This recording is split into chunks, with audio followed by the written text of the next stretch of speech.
All right, all right. Brightness. Ah, how's everyone doing? Microphone adjustment. Hey, Atsuki. Good morning, Atsuki. Yeah. Wonderful day. Sunny day. Definitely, let's go for a walk day in the sunshine, in the calm breeze, warmth. Hey, Rollermancer, how's it going? Have you decided, Rollermancer, to join the ArtStation challenge? It is a fun challenge. Hey, Mel, how's it going? How is it going? It is time. Right, so there's Feedback Friday. Only one person hashtag Feedback Friday, and that was Atsuki. Pretty cool. This is one of my favorite of yours, Satsuki. It's really cool. Image-wise, it has some issues, uh, but it's really cool. It's really cool.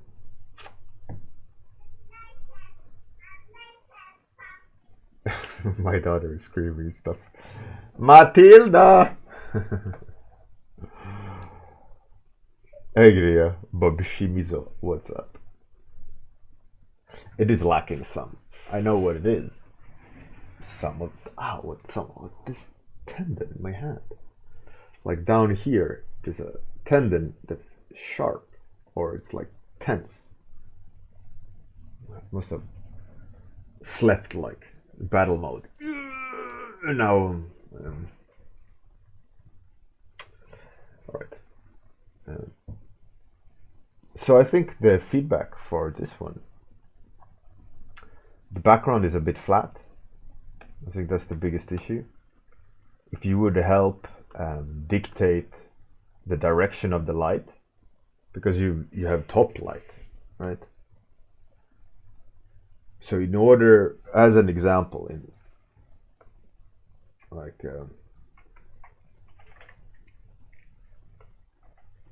if you want something to come forward, you make it brighter, right? The situational light creating the illusion that is coming forward. But if you want to push that even further, you darken here and brighten here, right? Now it's even more forward. Makes sense, right? It's all about like relative contrast. So without the background, we still read it as coming forward, but this pushes it even further forward, right? So what's happening in your picture is that you're just flattening the depth a bit too much. It's losing some of that sense of direction. And I think the problem with that a lot of artists does when they don't have enough knowledge is that they can't project reality's randomness into their painting. It becomes regimented and strict. As an example is the cast shadow of this. Right? The reality would be the light would probably leak into the frame a little bit, but you'd also have the cast shadow of his arm.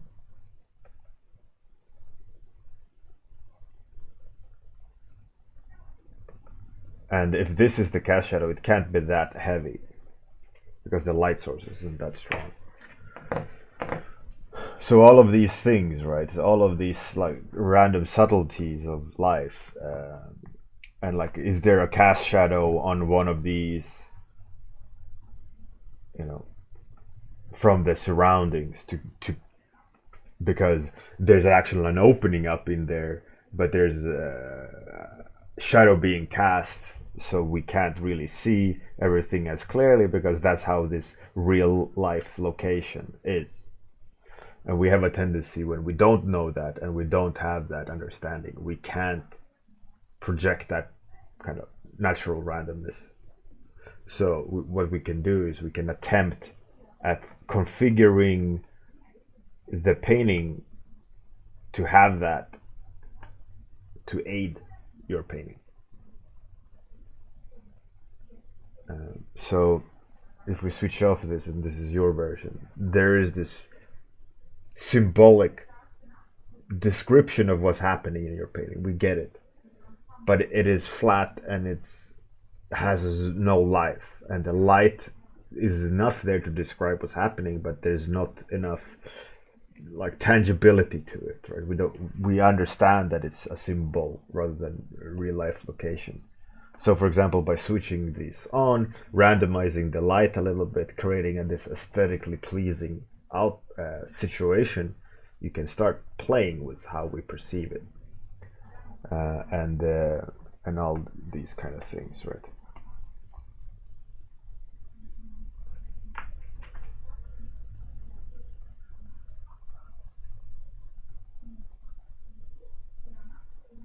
And I would lighten up some of the shadows so you can read it better.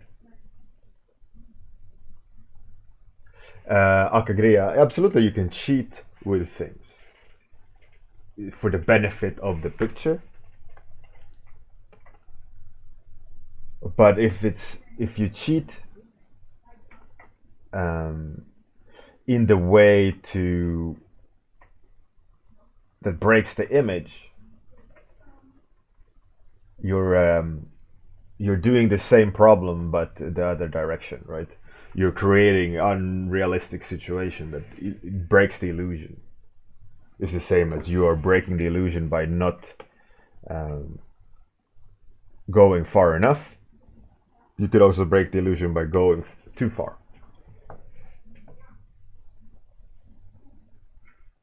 Rollomancer, yeah, absolutely. Those are the things which are standard: foreground, middle ground, background, all these things, how they relate to each other and how we should read it. And one of the things is, yes, it's good to separate them in isolation, but they also need to interact. And in which ways can you make them interact in an interesting way? And where do you want us to look? In what ways do you want us to look? And so on and so forth. I think overall your painting is really cool, though. I think, like I said, those are the biggest issues I have with your painting, is that your light isn't dramatic enough or taken far enough. It's a great start. It's a great symbol of what's there. We get it, but as long as you push it a little bit more and think about the light a little bit more, and pushing those values and structures and compositional things, this painting will be a lot stronger. But what's there is really good. You just need to balance it, push it. Hey, White Math, how's it going? What up? That's my feedback to you.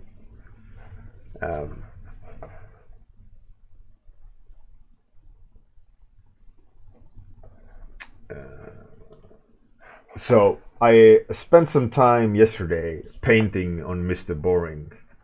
I also resolved the scroll issue I had. So now he has an intergalactic device of rules, and he can open it, like click combination of rules, like tick, tick, tick, tick, and he closes it, and it prints out this kind of laser sheet of rules and regulations and laws and things like that. So he can like put it back together, and it'll just be one multi-use device. And the same goes for his Rubik's Cube vial thing. He can combine it and get a specific vial for the specific thing. So now he's just boiled down to 2 items that are multifunctional and alive. And I've added some color to him. I wanted him to come across as gray. Rollermaster made some good points about the eyes and the mustache and things like that. I will definitely touch on that at some point when I come back to the character. And here is Bubbles.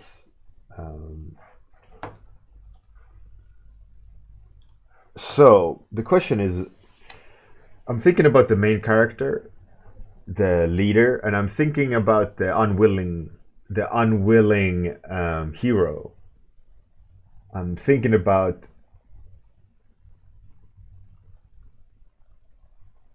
okay, so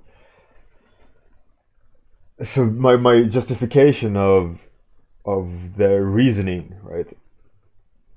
The time, I think time is a great superpower to have. Just human, I think, is a key thing here. It's a chosen one, but also like unwilling hero, which is the leader, growing into his strength. So I'm thinking about designing. Let's start.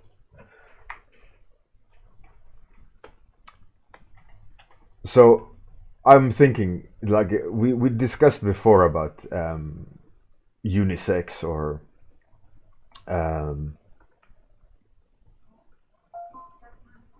or both genders, right?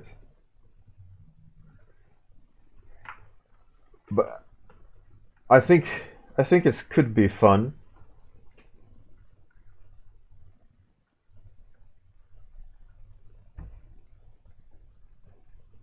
Rollermancer.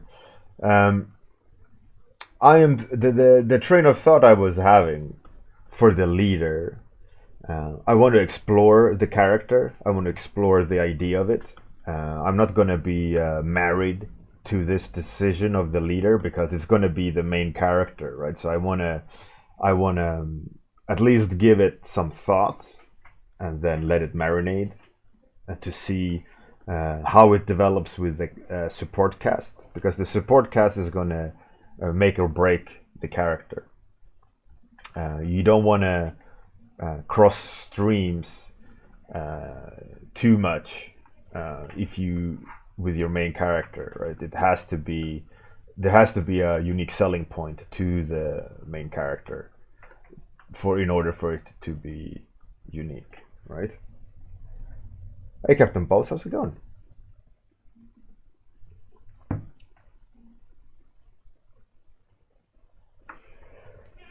So my current thinking of where I want to take the main character is the unwilling hero, the dweeb, the nerd, the guy that doesn't understand how he ended up here.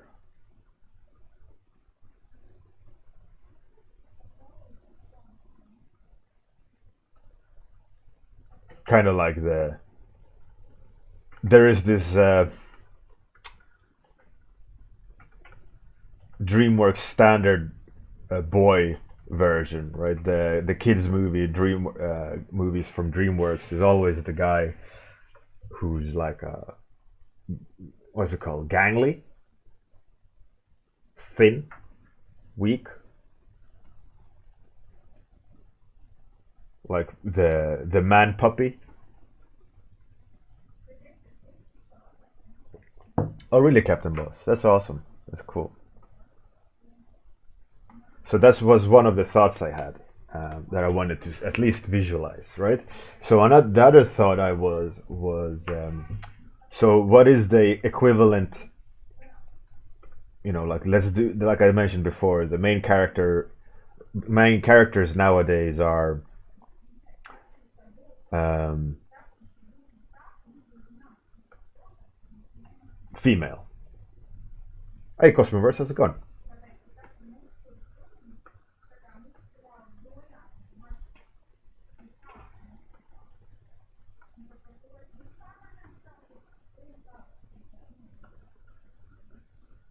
So I was thinking about how can stay on trend, because that's essentially what the job's description is, right? How can you stay on trend but still introduce something unique, but still also make the point, right? So one of my thoughts was, if we're gonna do the unwilling hero and try to do the unisex, the both genders thing aspect, right? So the dweeb, the weak guy could be that, right? Because he doesn't have a sexuality per se. He's weak, and I was thinking that the guy can be scared, and when he gets scared, he stops time, and he realizes, in the end, he realizes his power, right? So another idea in the same category would be the like short-haired girl that's also uh, hard to pinpoint the gender,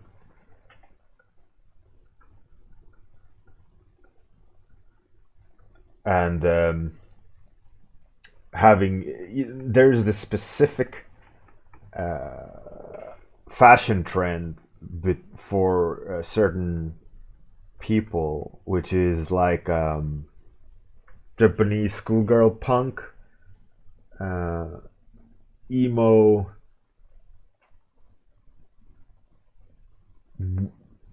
social justice warrior mix up. I'm not talking like Japanese, but Western. They have usually like really high socks. They have short colored hair, um, very strange makeup, like colors of uh, colorful dots on their face. Like some weird, in the sense, not normal. Um, that's a loaded word, but you get what I mean, right?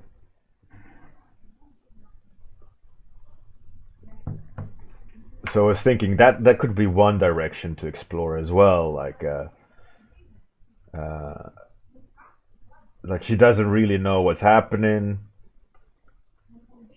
as well, doesn't want to be the hero, but in the end realizes she is the hero and finds her true powers and all that, right? It's the same for this guy. He is also the unwilling hero. She is also the unwilling hero. So the third version, um, I'm a little bit unsure about. Uh,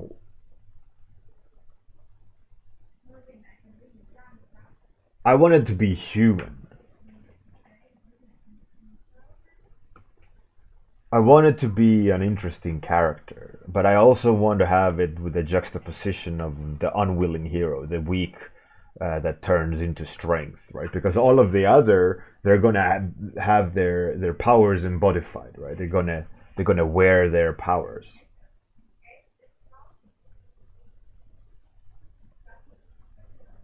Intervention, well, so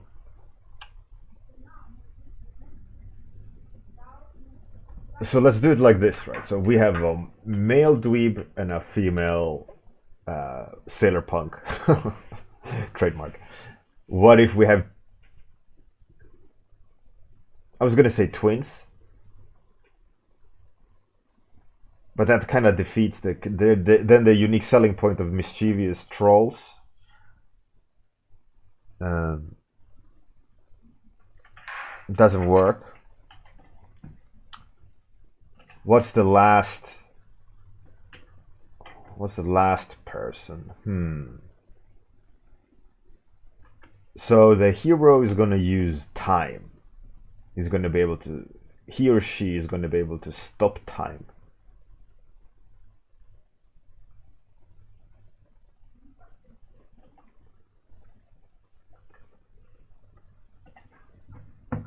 Hey Zelen, how's it going? So how can we design the third option where we play with that concept of an unwilling hero that is attractive, not sexually, mind you, but attractive as a thought that this is an interesting thing, right? Attractive that way. Um,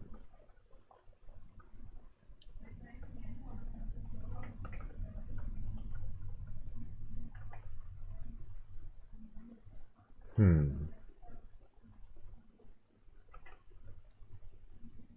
Hey, Salvador Tracal. What's up? So some weird makeup, like some woke. I don't know. Don't judge me. I know that these people exist because I've seen them a lot. I don't know what they're called.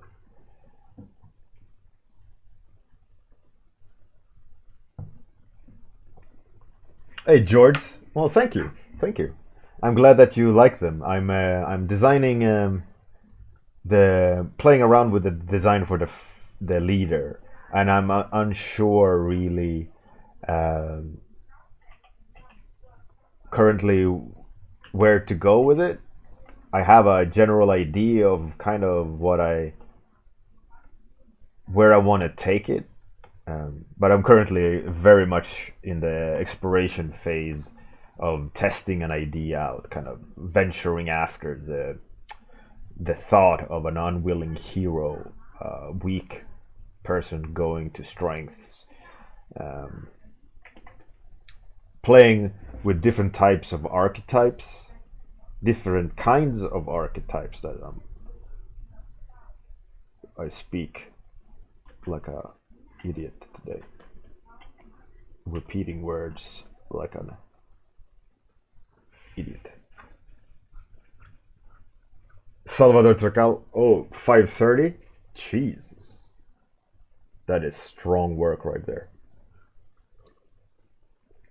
Congrats. That is some effort right there. Much appreciated, Salvador.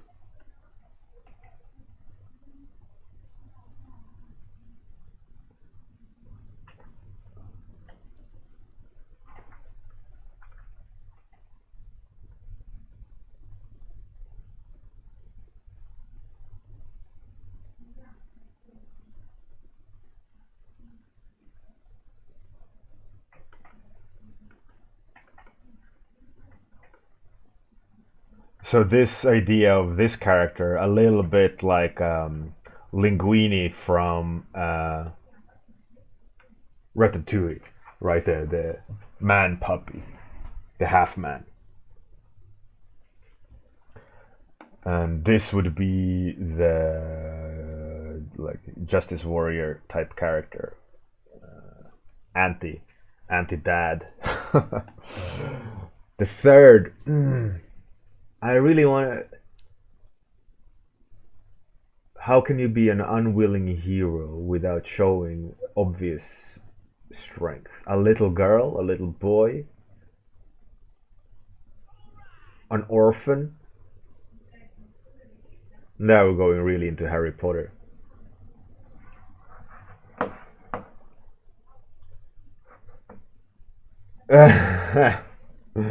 Of another challenge of mine? Yeah, Cletus. I liked Cletus. I really like this painting style. It's fun. A grandma, Roy Batty? Hmm.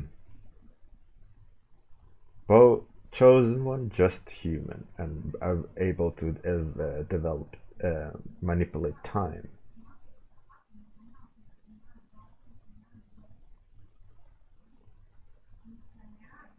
Oh, really, Rollomaster? That's pretty cool. That's pretty cool, man. Granny, old man. Nah, that's too funny. You don't relate enough with it. Uh, okay, let's do. I'm not too keen on this punk girl. Let's do the equivalent of a dweeb, but let's make it a girl, like the awkward girl, right? But do you really care about that? Is it really? Is it too on the nose, Harry Pottery?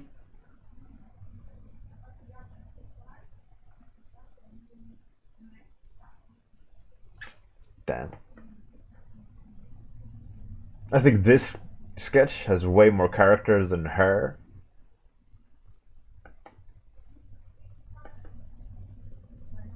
I don't think I have found like I said, I didn't expect to hit the mark with the main character today.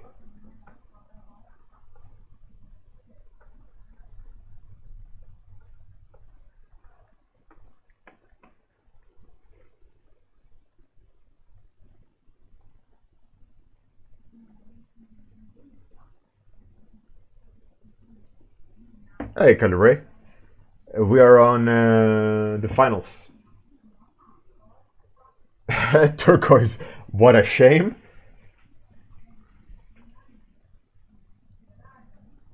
What a shame that you're so shit. Oh, what a shame that this was recommended to me. Not sure how to take that. What a shame. But yeah, howdy. Roy Batty, how about someone with a disability? Yeah, yeah. Currently, this idea is the strongest for the main character, is the unwilling hero, the weak man puppy.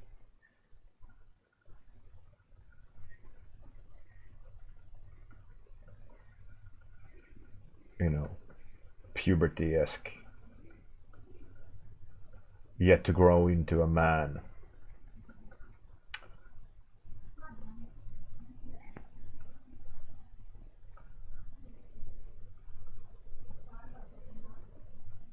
Salvador, nice ears? Yeah, yeah.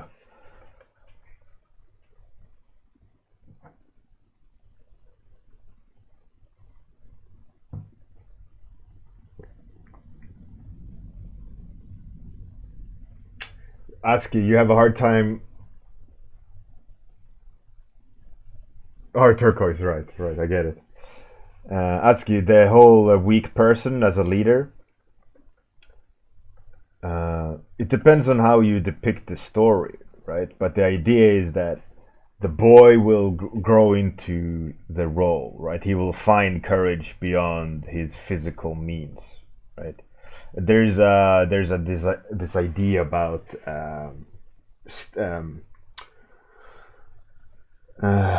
stepping up to the plate to receive the call or whatever parables you can make about it. But the idea is that you're not aware of your own potential, right? And that's a basic narrative tool that a lot of stories use. Forrest Gump, uh, Atreyu, or whatever his boy's name is in Neverending Story. Um, the Labyrinth, the movie. The girl is a babysitter and she has to try, but she doesn't want to, but she has to save her little brother. And at the beginning, extremely inept at doing anything, and in the end, she defeats the Goblin King, right?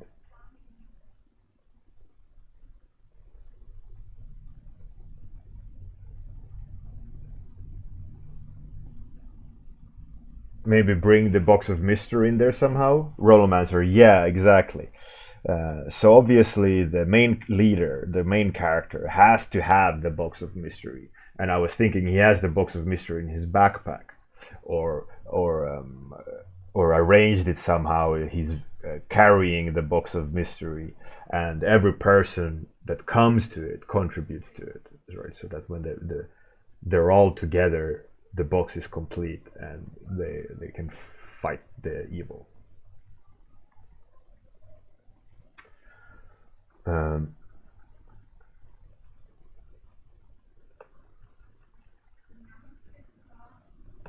if that makes sense, right?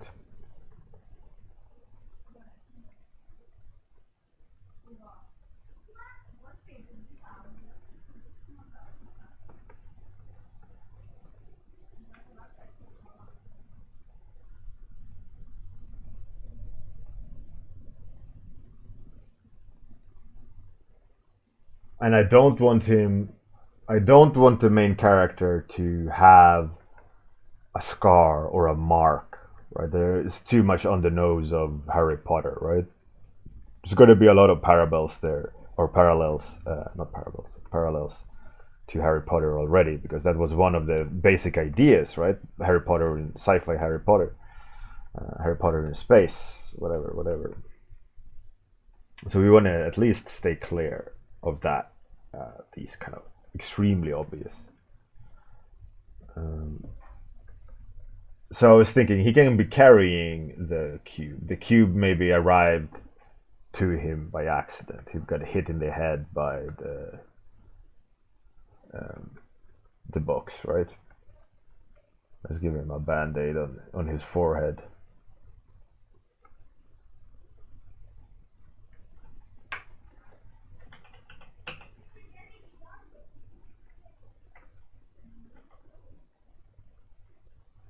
He got hit in the head by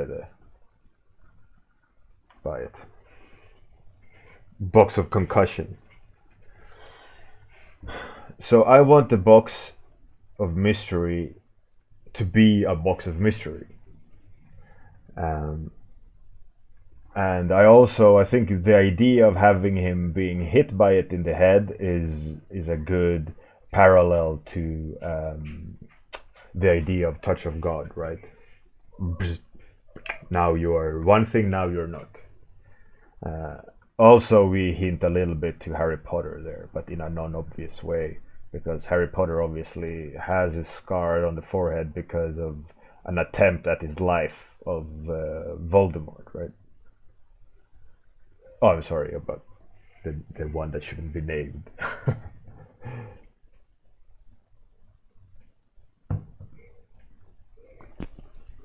Zealin, yeah.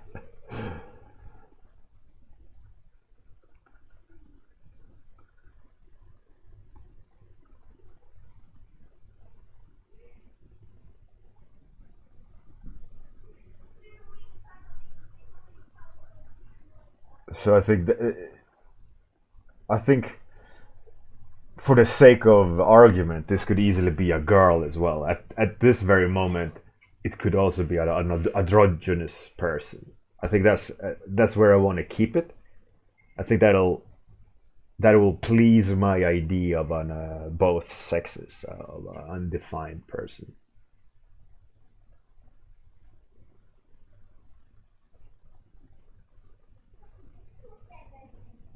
Zealin, just dream, not real.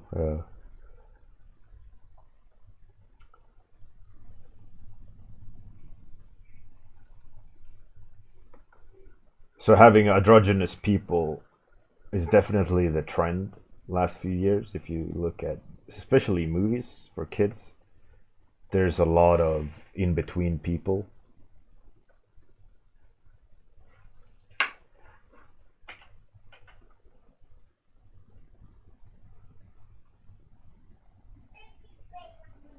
And I think that's a good thing to key into um, in this instance. It is on trend.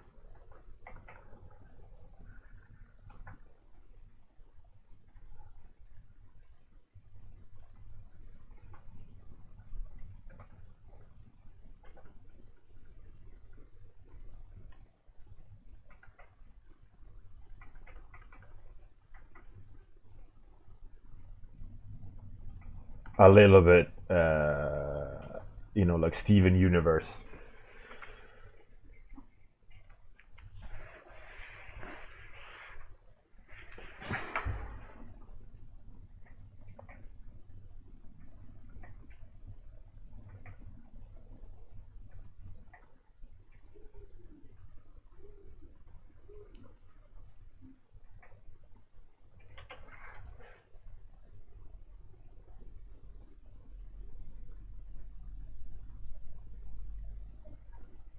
I'm thinking about like the fifth element. The fifth element being the conduit. What of the box of mysteries? Nothing without the conduit, right? So he, even though he's not the hero, like, but because it hit him, it synced with him, and he is now the conduit of the box of mystery.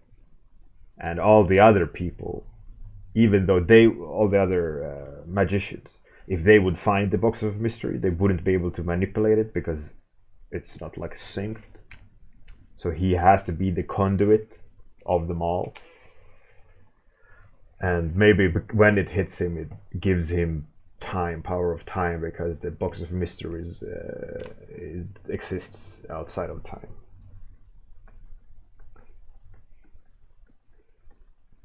I think that's a good solution. Like Frodo and the Ring. Yeah, kind of.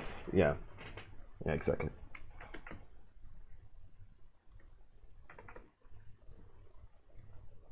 And I think in a pure narrative point of view, if you're designing characters and you're always designing characters with powers, you're going to have to up the powers, or you're going to have to make each power special. And if you're always upping the powers, it's going to be a measuring contest, right? A D measuring contest.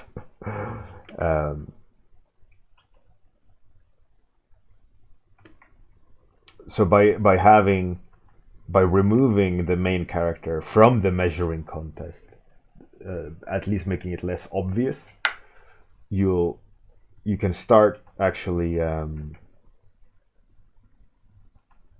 you give the room to the other characters to be extreme, because if the character exists in extremes, you can't relate to it as easily.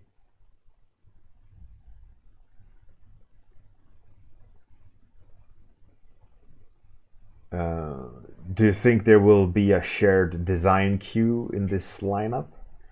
Uh, as of now, the design queues are the wands, so that they can do magic.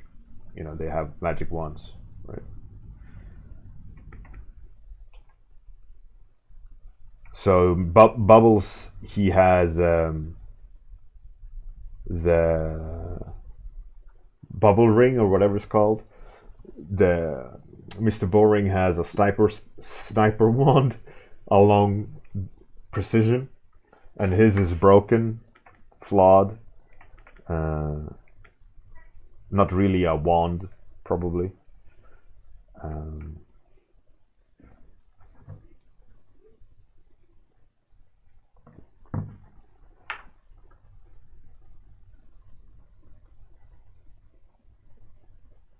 Rollermancer, yeah, exactly. That's the general idea, because it's nothing wrong with doing it in another way. It's absolutely, you would assume there would be solved in another way, but then I would need to author something that contributes to that narrative, right? So at the moment, I have deliberately, I'm just gonna switch off Photoshop for a second.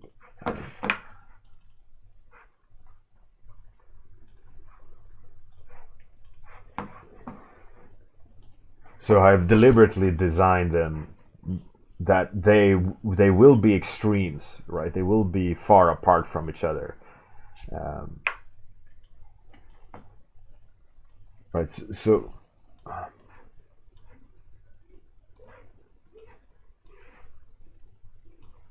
So seeing them together, the unifying thing is the wands, because I want the characters to be extremes in each direction, and I think a lot of people will struggle unifying them.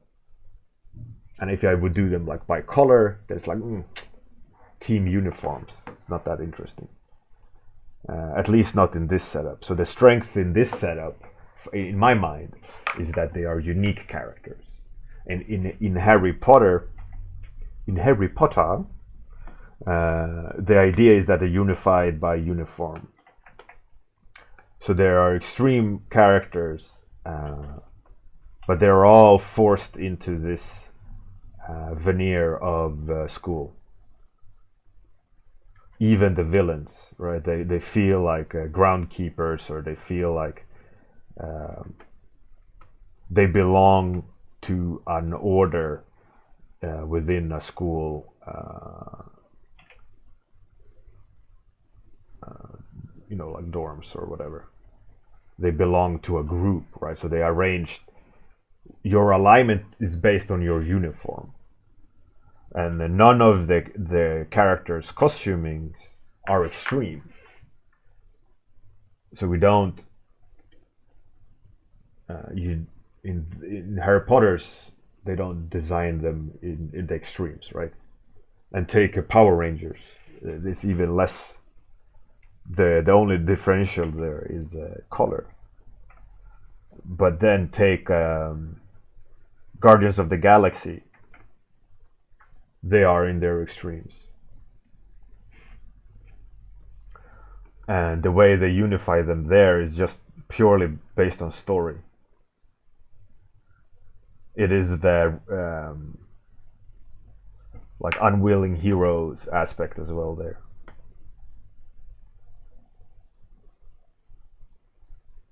And they show that by pushing designs in each direction. And let's say Fantastic Four, the characters are extreme, but they're unified in costume. And in Harry Potter, not so much. All the characters in the whole cast is unified by costuming.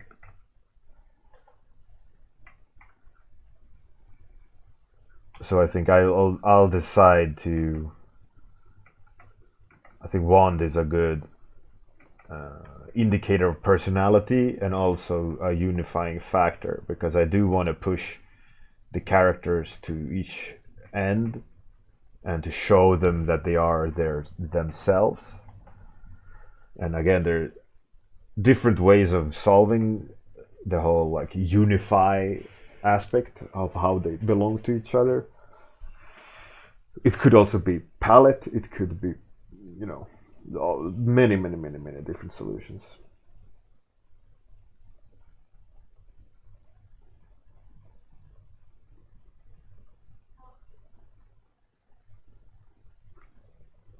Rollomancer, yeah, exactly. The wands will be the representation of character. So he will be broken. Ragtag, kind of like, huh? I don't understand what's happening. Is this even a wand? His wand is the cane, order, teacher type thing I want to indicate to, precision. And Bubbles is fun, joyful, is his operative word, right?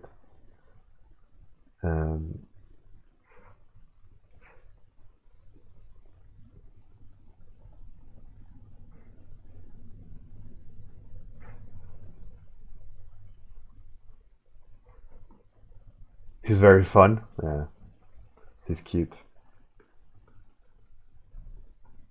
So that's the. I don't need to. I don't need to evolve the other concepts of the main character. I think. I not to like nailed it, but I think I reached what I wanted to reach with the character, in terms of ticking the boxes. The character itself needs more work. The shapes aren't really working that well together. The face isn't really that dead on, but I want the sense of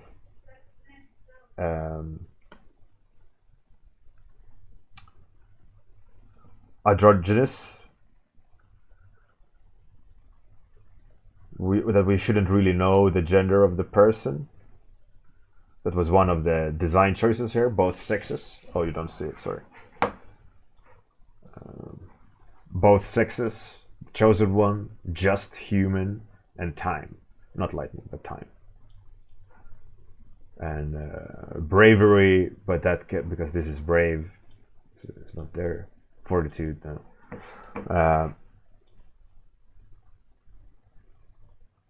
So it makes sense. I'm happy with the decision. I think for the time being, the main character stands up. Um,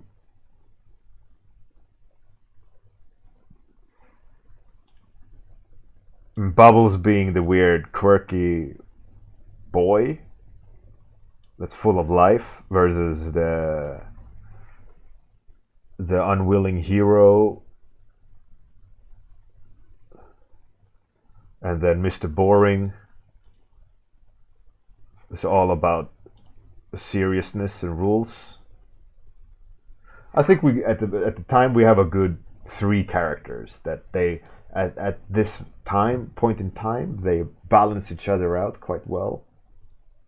Um,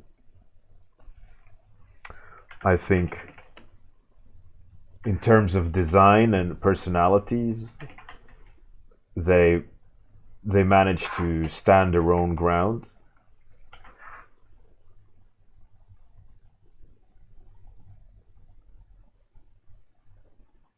Zealin, short hair and face. Yeah, I can see your point that you can't see it as androgynous enough. But we also don't have any color on the character yet. So by having like gender neutral colors to some degree, so it isn't blue or pink, you know. Ritas, yeah. So the idea is that it's six people from across the world universe having to work together. So they're not meant to look like a team. They're meant to be random.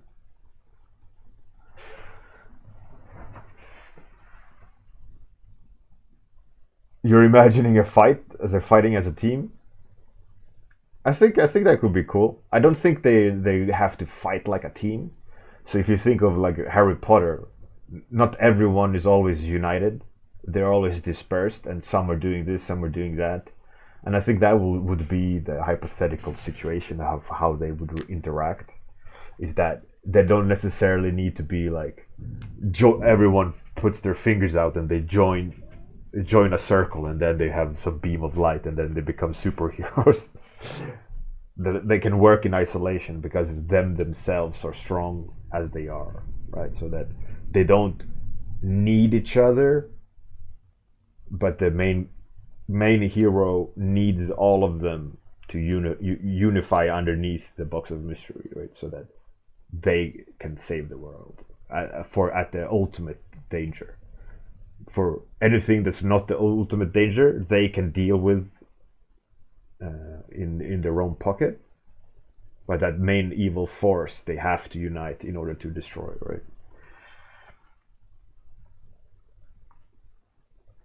Zealin, yeah. Bubbles changed a lot with color. Yeah, so I think with the main character, this is going to be the case as well, and so did Mr. Boring. The step is quite big with color, and when you choose color correctly. Um, I'm thinking the box um, can't be in a backpack, but words. The box can't be in a backpack because we need to see the box. So I think what I gotta do is he has to have strapped the box onto him, so he's carrying the box.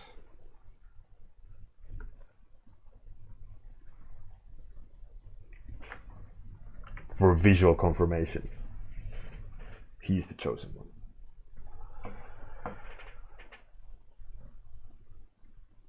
All right, yeah. So I'm happy with the main character for now. I think the main character stands alone quite well, stands his own ground.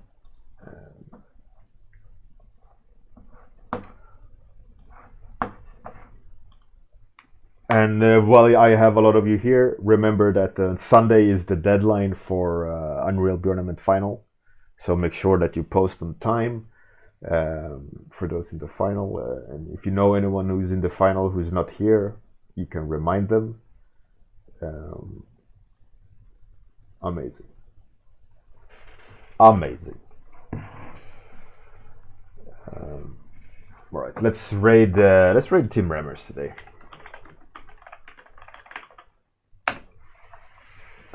I will stream Sunday night to commensurate. Isn't that kind of sadly celebrating? I don't know. To be with the countdown. So we'll see you Sunday night. I'm gonna do the outro, then take you to the raid. So thanks everyone for coming. Have a great one. Good night if you're in that part of the world. Monday morning, study Monday. See you Sunday night. Thanks everyone. All you new people as well. Cheers. Toodles.